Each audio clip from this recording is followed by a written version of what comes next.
चलो बच्चों, आज के लेक्चर में मैं मोशन इन टू डायमेंशन का एक बहुत इंटरेस्टिंग टॉपिक लेके आया हूँ एंड वेरी वेरी इजी।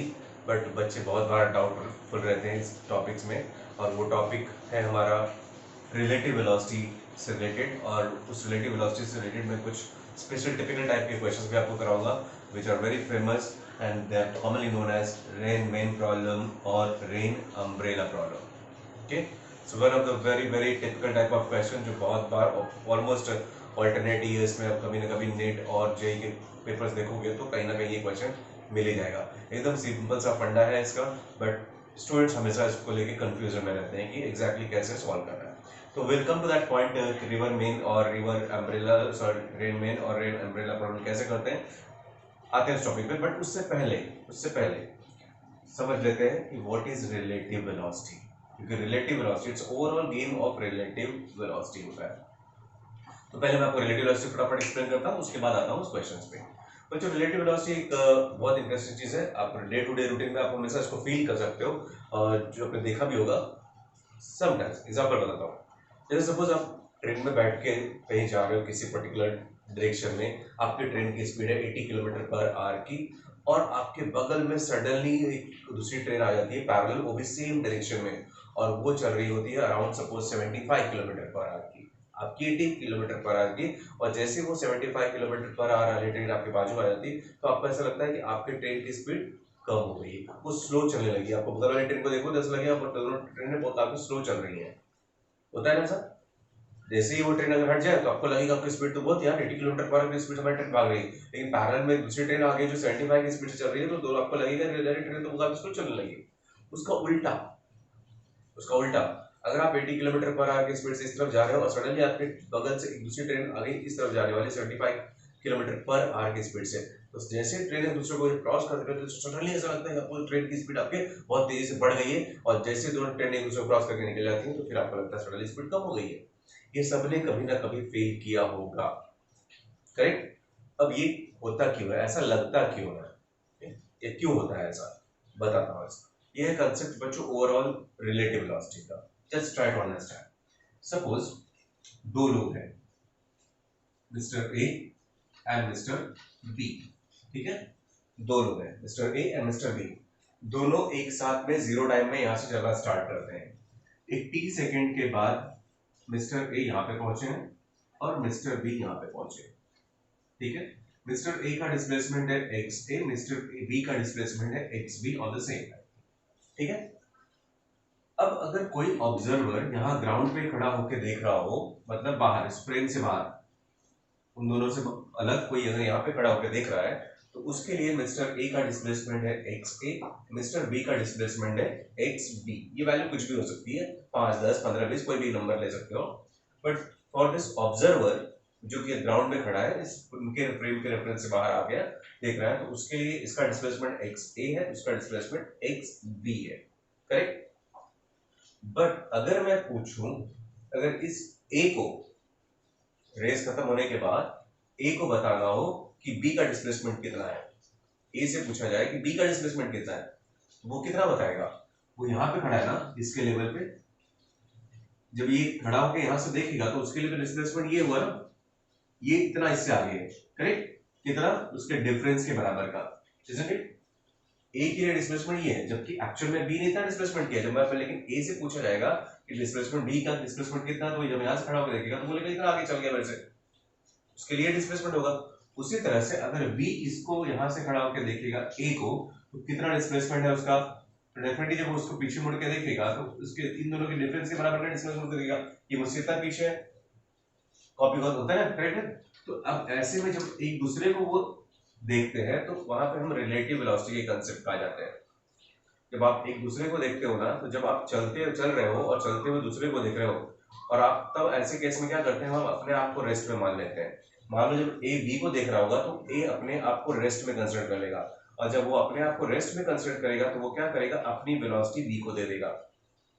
उसी तरह से बी जब ए को देखेगा तो वो अपने आप को रेस्ट में मानेगा और उसकी अपनी वेलोसिटी अपोजिट डायरेक्शन में उसको दे देगा।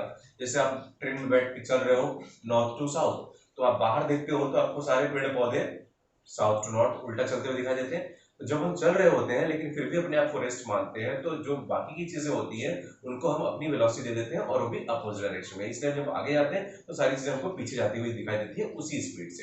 तो ऐसा ही कुछ यहाँ पे भी होता है बच्चों। अब देखो पॉइंट, अगर मैं डिस्प्लेसमेंट ऑफ ए से पूछा जाए बी का डिस्प्लेसमेंट कितना है, तो हम उसको ऐसे लिखेंगे, displacement of B with respect to A. मतलब ए के नजरिए से, ए के पॉइंट ऑफ व्यू से बी का डिस्प्लेसमेंट कितना है, तो उसको वेक्टर फॉर्म में लिखने का लॉजिक ऐसा होता है, displacement of B with respect to A equals to displacement of B minus displacement of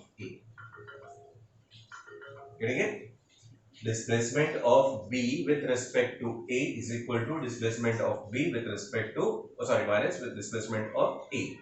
अब ये जो डिस्प्लेसमेंट होता है डेफिनेटली ये उनका डिस्प्लेसमेंट है विद रिस्पेक्ट टू ग्राउंड, क्योंकि अगर ए एक्स ए की मैं बात कर रहा हूं मतलब एक्स से डिस्प्लेसमेंट जो मैं बाहर से देख रहा था, this is with respect to ground, this is also with respect to ground. जैसे फॉर एग्जांपल इसने 5 मीटर चला, ये 25 मीटर चला, तो जब ये देखेगा तो उसको कितना लगेगा, 20 minus 25 minus 5, that is difference जो भी डिफरेंस होगा। अगर ये 5 है ये 25 है, तो इसके लिए कैलकुलेशन करोगे तो कितना आएगा, 25 माइनस 5 20 मीटर का डिस्प्लेसमेंट है इसके लिए।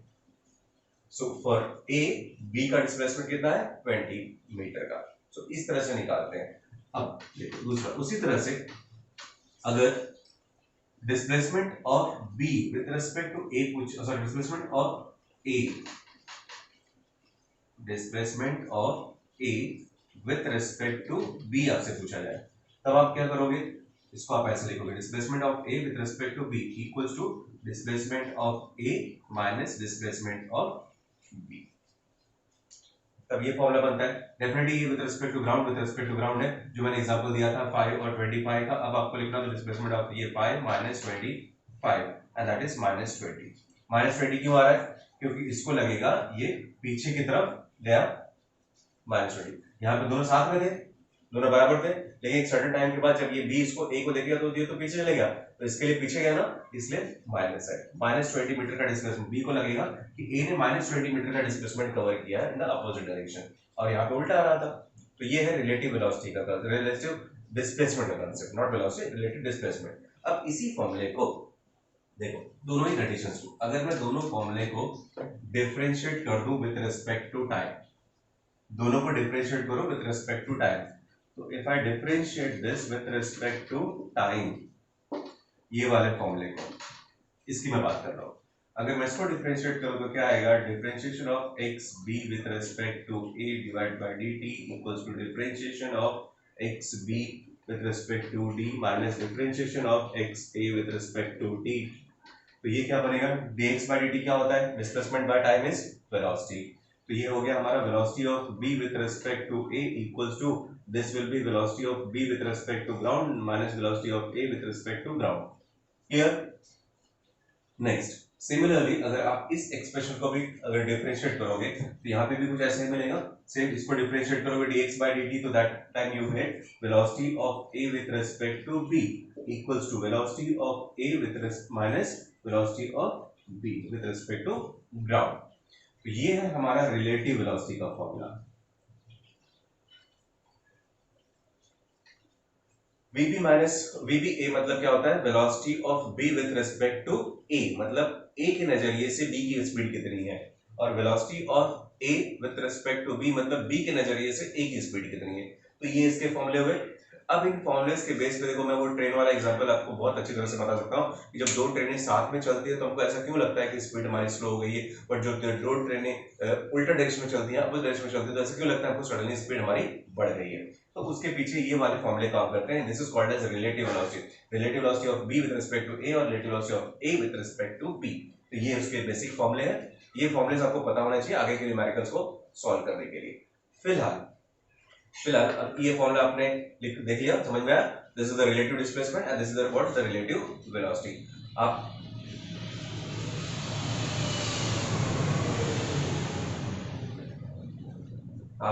पेन पेपर निकाल लो और ये दोनों फॉर्मूलेस को कॉपी कर लो।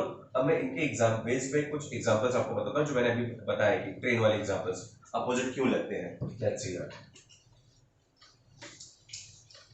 डिस्प्लेसमेंट तो हमने ऑलरेडी देख लिया था, अब वेलोसिटी की बात कर लेते हैं। जैसे ये एग्जांपल हटा दे रहा हूं मैं, इसकी जरूरत नहीं है हमको।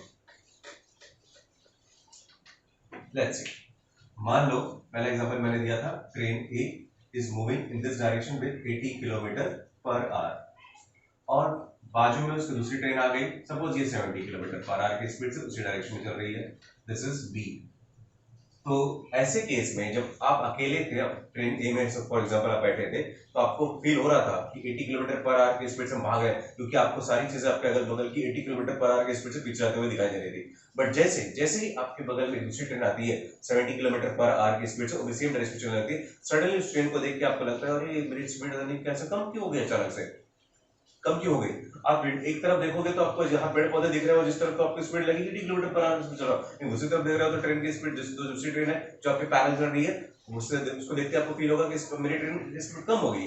क्यों होता है, आप इस पे आ जाओ। देखो आप ए में बैठे हो, करेक्ट ना, बी को अगर देख रहे हो या बी में बैठ के ए को देख रहे हो, दोनों ही कंडीशंस में इसको भी लगेगा मेरी स्पीड कम हो गई, इसको भी लगेगा मेरी स्पीड कम हो गई। अगर मैं ऑब्जर्वर की स्पीड देखो, velocity of B with respect to A कितनी होगी, velocity of B with respect to A, इसको अगर इसकी स्पीड चेक करके बतानी हो तो कितना आएगा, it will be velocity of B with respect to ground minus velocity of A with respect to ground. Velocity of B with respect to ground कितना है, 70 किलोमीटर पर आवर, माइनस इसका speed कितना है 80 किलोमीटर पर आवर, डिफरेंस कितना -10। Obviously vector form में लिख रहे हो तो 70, अगर मैं इसको आई कैप लिखता हूँ, दोनों पॉजिटिव साइड है, वो भी आई कैप साइड में है, और डिफरेंस आएगा हमारा कितना -10 आई कैप। मतलब velocity of B with respect to A को लगेगा ये ट्रेन 10 किलोमीटर पर आवर की स्पीड से पीछे जा रही है, जबकि चल रही है आगे, पर दोनों की वेलोसिटी में डिफरेंस है ना, तो इसलिए इसको हमेशा पीछे होती रहेगी और ये आगे होता रहेगा।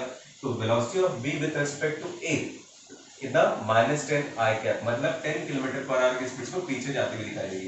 लेकिन वही चीज बी में बैठ के कोई अगर ए को देखेगा तो कैसे, वो क्या रिप्लाई देगा आपको, वो भी देख लेते हैं। Velocity of A with respect to B, velocity of A with respect to B अगर आपको बताना है तो क्या होगा, velocity of A with respect to ground minus velocity of B with respect to ground.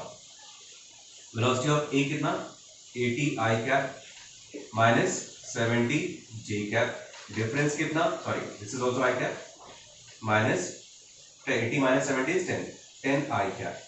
तो इस बंदे को जो वेलोसिटी बी में बैठा है, अगर वो ट्रेन ए को ऑब्जर्व करेगा तो उसको क्या लगेगा, the train A is moving with 10 kilometre per our in this forward direction. ये है रिलेटिव वेलोसिटी कंसेप्ट। यही रीजन है कि जब दो ट्रेनें सेम स्पीड से चलती हैं, और सॉरी सेम डायरेक्शन में चलती हैं बट डिफरेंट डिफरेंट स्पीड में, तो आपको जो एक्चुअल स्पीड है उससे भी कम दिखाई देता है। उसका दूसरा केस भी देख लो, अगर ये दोनों अपोजिट डायरेक्शन में चलने लगे तो क्या होगा, अब जब ये दोनों अपोजिट डायरेक्शन चलती है, मान लो ए का speed 80 kilometre per our positive side of x axis में, और बी सडनली आती है उसको ओवरटेक इस अपोजिट डायरेक्शन में, ओवरटेक सॉरी नहीं करती, अपोजिट डायरेक्शन में 70 किलोमीटर पर आवर की स्पीड से। अब जब आप ए में बैठ के बी को देखोगे या बी में बैठ के ए को देखोगे तो कैसा होगा, velocity of B with respect to A, मान लो इसमें बैठा हुआ बंदा इसको देख रहा है, जो एक्चुअल में ये 70 किलोमीटर पर आवर की स्पीड है, बाहर कोई खड़ा होकर प्लेटफॉर्म पे कोई खड़ा होकर देख रहा होगा तो उसको 70 किलोमीटर पर आवर की स्पीड से भागती हुई दिखाई देगी, लेकिन इस बंदे को कितनी दिखाई देगी, let's check it out. It will be VB with respect to ground minus VA with respect to ground। VB की वैल्यू कितनी 80 किलोमीटर पर आवर, ठीक है, किस डायरेक्शन में i cap, minus VA sorry VB की स्पीड मैंने 70 लिखनी थी, 70 VB है ना, तो minus 70 i cap minus VA कितना positive side of 80 that is 80 i cap, दोनों मिलके कितना हो गया -150 आई कैप। अब देखो velocity of B with respect to A, velocity of B with respect to A, मतलब A में बैठा हुआ बंदा अगर B को देखेगा तो उसको लगेगा कि ये 150 किलोमीटर पर आवर की स्पीड से इस तरफ भाग रहा है, और यही रीजन होता है, देखो एक्चुअल स्पीड 70 है, लेकिन जब आप इसमें बैठ के देख रहे हो तो आपको लगेगा सडनली ट्रेन की स्पीड बहुत तेज भाग रही है बाजू वाली ट्रेन मेरी, और वो लगेगा 150 किलोमीटर पर आवर की स्पीड से इस डायरेक्शन में। सिमिलरली अगर आप ए में बी में बैठ के आप ए को देखोगे तो velocity of A with respect to B कैसा लगेगा, इसमें बैठे हुए बंदे को इसकी स्पीड कितनी दिखाई देगी, let's check it out again. It will be velocity of A with respect to ground minus velocity of B with respect to ground. Velocity of A with respect to ground minus velocity of B with respect to ground. Velocity of A कितना, A की velocity है 80, वो भी positive side में है, तो 80 i cap minus velocity of B कितनी है 70 बट नेगेटिव साइड, तो minus 70 i cap. Bracket open करो, 80 i cap plus 70 i cap कितना 150 आई कैप। मतलब velocity of A with respect to B, इस ट्रेन में बैठा हुआ बंदा अगर इस ट्रेन को देखेगा तो उसको स्पीड कितनी दिखाई देगी 150 किलोमीटर पर आवर, और भी positive side of x axis की तरफ भागते हुए। ये है बच्चों रिलेटिव वेलोसिटी का कंसेप्ट। तो जहां पे भी हम चलते हुए भी अपने आप को अगर रेस्ट में मानते हैं तो हम अपनी पूरी की पूरी वेलोसिटी बाजू वाले को डोनेट कर देते हैं, वो भी अपोजिट डायरेक्शन में। तो इसलिए देखो क्या हुआ 80 किलोमीटर पर आवर, अगर इसको देखेगा तो वो मान के चलेगा कि मैं बैठा हूं, लेकिन बैठा है तो फिर ये अपने क्या करेगा, अपनी स्पीड इसको दे रहा है 80, वो भी अपोजिट करके उस तरफ घुमा के, तो ये 80 इधर आ गया, तो ये 80 प्लस 70 कितना बन गया 150। उसी तरह से जब बी ए को देखता है तो ये अपने आप को रेस्ट में मानता है, अपने आप को रेस्ट में मानेगा तो ये अपनी स्पीड उसको दे देगा, तो ये वो भी उस डायरेक्शन में, तो ये 70 प्लस 80 वापस वो भी 150 से जा रहा है, वो भी 150 जा रहा है, ये इसके लिए उस तरफ 150 से, ये इसके लिए ये इस तरफ 150 से। तो that is what the simple concept of relative velocity, इसी को बोलते हैं रिलेटिव वेलोसिटी। अब अगर आपको इस टाइप के प्रॉब्लम्स करने हैं, अब रिलेटिव वेलोसिटी के क्वेश्चंस बहुत बार पूछे जाते हैं, 1 डायमेंशन में भी आते हैं, 2 डायमेंशन में भी आते हैं, रिवर वेन प्रॉब्लम आता है, फिर देन अम्ब्रेला और रेन का प्रॉब्लम आता है, तो बहुत सारे टिपिकल टाइप के प्रॉब्लम्स हैं। तो फिलहाल होप आपको रिलेटिव वेलोसिटी वाला कंसेप्ट अच्छी तरह से समझ में आ गया होगा। रिपीट करो इसको, कुछ क्वेश्चंस और ट्राई कर सकते हो आप तो आपके टेक्स्ट बुक में, जहाँ पे भी आपके पास सोर्सेज मटेरियल्स होंगे, you can go through that. Okay, फिलहाल अभी के लिए हम स्टॉप करते हैं, और सेकेंड पार्ट में, इसी लेक्चर के नेक्स्ट पार्ट में मैं आपको रेन मैन और रेन अम्ब्रेला प्रॉब्लम सॉल्व करके दिखाऊंगा। Okay, will study this one. Lecture ज्यादा लंबा ना हो इसलिए मैं इसको 2 पार्ट में स्प्लिट कर रहा हूँ। ओके, चलो अभी के लिए thank you and please go through the next video. Okay, ta-da.